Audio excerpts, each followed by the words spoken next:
right there on the inside aisle. Thank you. Joanne, the obvious question for you is, how's the ankle doing? Do you expect to play tomorrow, this weekend? What's your availability look like? I'm doing pretty good. Being in a lot of treatment, and just taking it day by day so I can be 100% for tomorrow. Standing up. What's going on, guys? Fox, Houston, Will Kunkel. When you guys throw on the film of SIUE, what do you see? What do you notice? LJ, start us off, then we'll go that way with the answer about SIUE. I mean, obviously they're a really good team. You got to be a pretty good team to get in this tournament. You know, they have a lot of guys that could create for themselves. They play well together. You know, they kind of push the pace a little bit on offense, and they're a pretty good rebounding team. So, yeah, they got some really good guards. You know, they throw a lot of defenses out there to, you know, have you on your toes. You know, make you make decisions, and they play hard. And I think their greatest strength is playing with each other and trusting each other and making the right play. Pretty much more the same thing. You know, they play hard. They crash the glass. They got a lot of guys that can score the ball, create for themselves, and they just play well together. You know, they won their conference tournament, and you know they're in March, so they're a good team.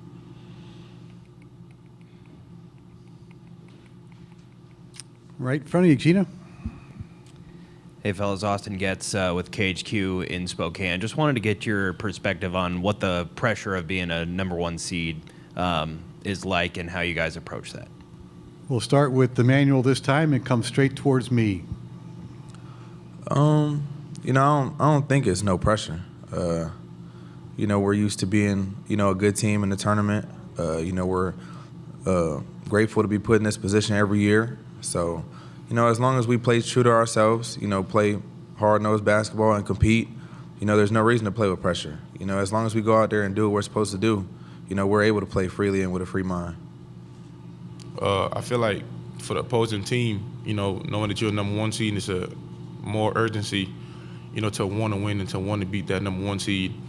Because, there's been a lot of 16 seeds beat #1 seeds, all the time. So I feel like going into this game, we're going to get everybody's best shot, no matter what round it is. So I just feel like as a team, us just coming in mentally prepared and just focus on what the main goal is.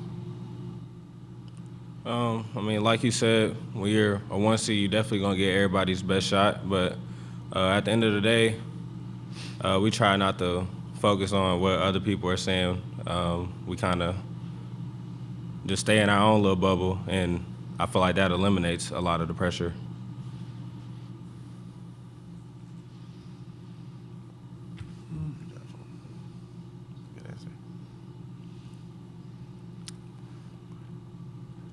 Anything else for the Cougars? Yes, on the inside aisle. Thank you. Another one for Jawan. I think there's 3 of you guys maybe that are left from that Final Four team of a few years ago. I think Kelvin might be maybe one of the best coaches never to win a national championship. You've gotten real close. What would it mean to you guys to be the team that was able to do that for him? It would definitely mean a lot. I feel like he put in so much love and effort into this game. And, he's been everywhere, especially winning-wise. And I feel like it's one more accolade that he needs, to solidify everything. And we're going to try our hardest, and to give him that one last push. Got you, bro. I was going to say, I really want to use another advanced word, though.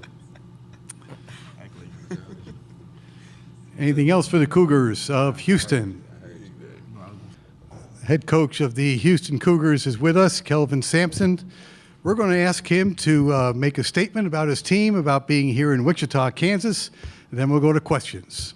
Please, Kelvin? Yeah, so the thing I would say about our kids is I think our strength comes from our team. I don't know that we have one guy that stands out and says, well, this guy's definitely their best player. I think we have a lot of guys that are pretty good. Veterans, some new guys have been competitive every day in practice. They understand what a program is versus having a good team. And then their consistency day in and day out. Season always offers opportunities for growth. But I think kids that want to get better, put the team before themselves, care more about winning than statistics, those teams usually tend to do pretty good. Questions? Is that it? Was that I got a very smart class here, Coach. Right there in the aisle. Thank you. Coach, it's a little off topic, but I hope you can indulge me. In 2018, you came here with Houston. You beat San Diego State in the first round, and then got to Michigan, gave them all they could handle, and that was obviously the first time you guys had been here or been to the tournament with Houston. And I'm curious, going back to that, if you remember, did getting in the second round maybe help you in terms of progress with the program, credibility, all those sorts of things? I just remember how pissed off I was. I don't remember all that fancy stuff you just said. I remember how crushing it was for that group of kids.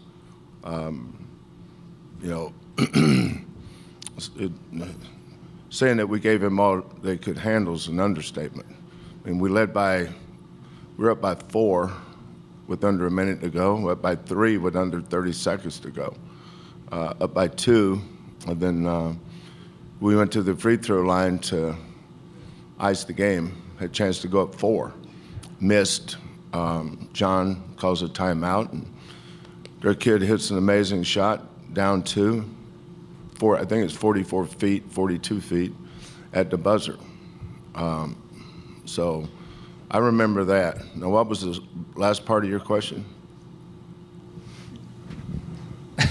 I'm glad you answered that way. But like just getting the second round as opposed to losing if you lost in the first round, does that kind of give more credence to the season or help establish yourself? Do you think? That year? For the sake of the program. Yeah, I don't know about that. Houston was in such horrible shape when we got there. The apathy, nobody caring, having to fight for scraps and scrums and doing all that. No one will ever have an idea of how difficult it was that first year. People that just showed up this year or last year, they have no clue.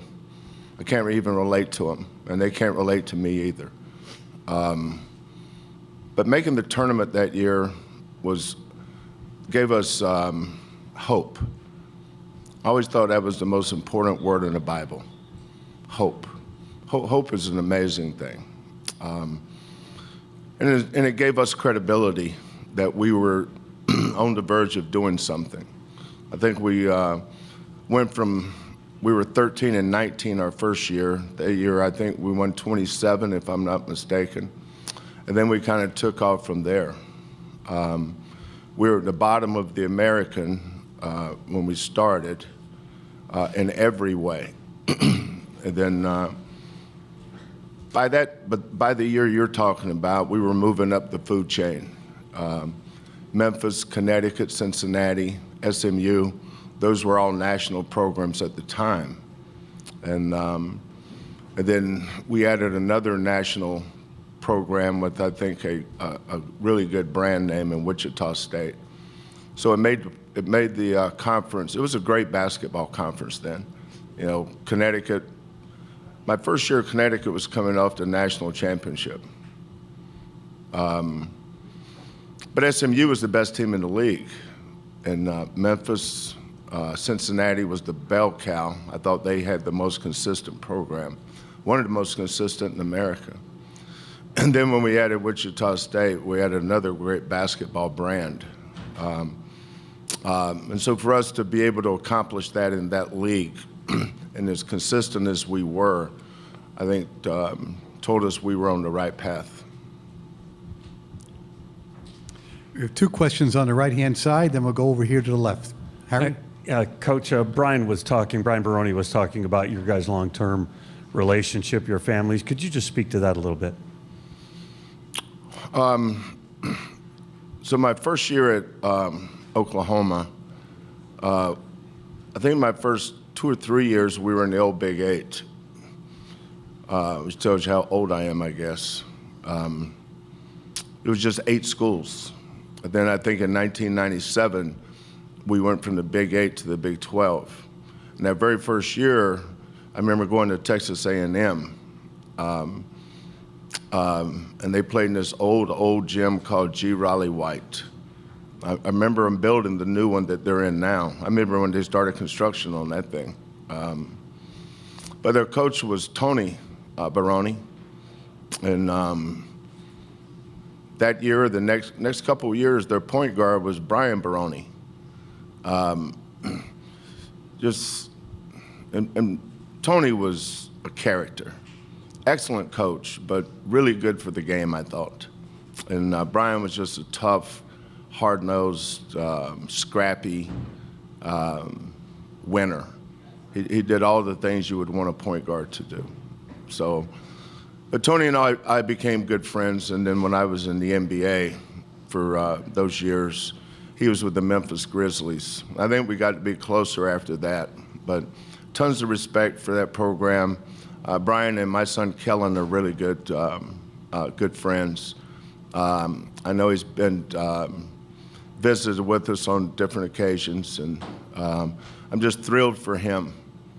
You know, if I haven't seen him, but if I told him, I would tell him how proud his mother and father would be.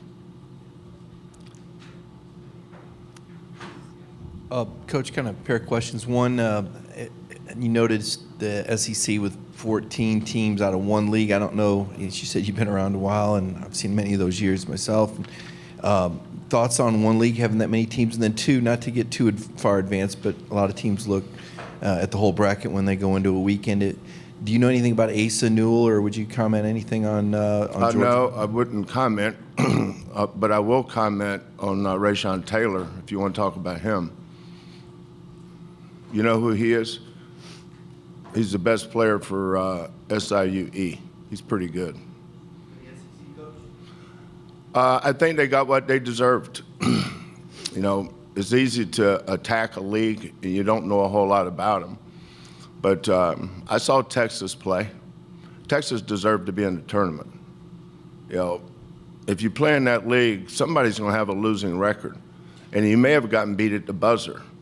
The difference in how many conference games do they play? 18? So the difference in 6 and 12 and 9 and 9 might be 3 possessions. So it's not fair to say, here's what their record is without knowing context. But I've seen all of them play. They're all NCAA tournament teams. And some of the teams that didn't make the tournament out of that league probably could win a game in the tournament, maybe 2. So, you know, last year I thought the best conference in the country was the Big 12. This year I think it's the SEC. We have about 6 minutes left in this session. Next question is standing up here on the left. Coach TJ Cleveland, KWBCH here in Wichita. You talked about when the Shockers joined the American. Is there anything that stands out about those games against the Shockers when they were there? And what was it like playing in Coke Arena those years, whenever they were? Awesome fan base. Awesome fan base. Tough games. Excellent history. Great basketball history. When I was the head coach at Oklahoma, I knew a lot about Wichita State and the state of Kansas. This is a great basketball state. And I'm not just talking about Division I schools, I'm talking about the junior colleges. Back in the day, this is where it was at, man.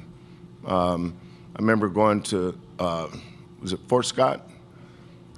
Walking up those, Fort Scott, walking up those fire escape stairs to Chris Beard's office, recruiting one of his kids. And the gym was separated in 2 compartments. One was the they had a rodeo on the other one, so you smelled all that cow crap and horse stuff, and then on the other side was the gym. I would sit there and listen, watch a kid play, and all I could hear was the cows mooing. I said, where the hell am I? Oh, I'm at Fort Scott. Garden City, Neosho. Unless you're a basketball guru, you wouldn't know some of the places that I've been in the state of Kansas. So I always had a ton of respect for Kansas State basketball, obviously Roy and Bill, and then Wichita State's always had great tradition, great name, and that roundhouse is the toughest place to play as anybody. And just for Wichita State, you talked about the history. A bit of a downswing since all of the national rankings and everything like that. What is this, an infomercial for Wichita State?